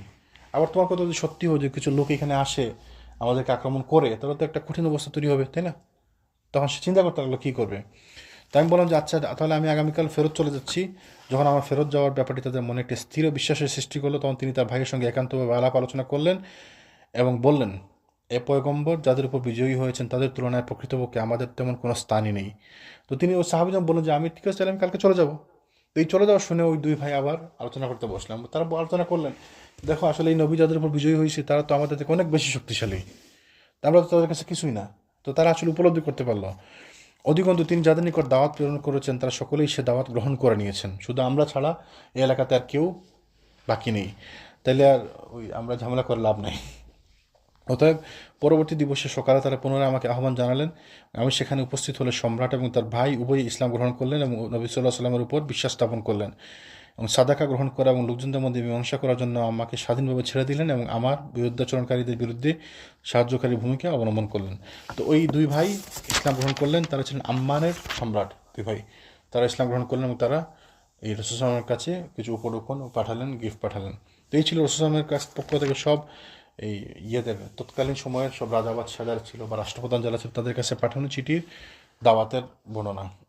তো এই পররাষ্ট্রনীতি আসলে ইসলামে আসে নাই না, তাই না?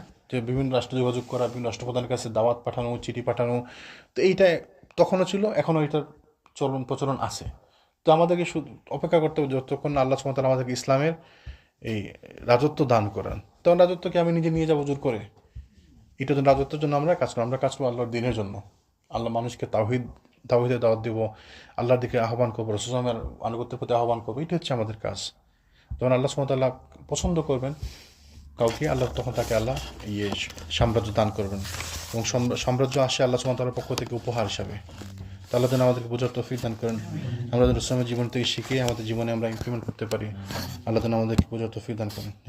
সুবহানাকাল্লাহুম্মা বিহামদিকা আশহাদু আল্লা ইলাহা ইল্লা আনতা আস্তাগফিরুকা ওয়া আতুবু ইলাইক।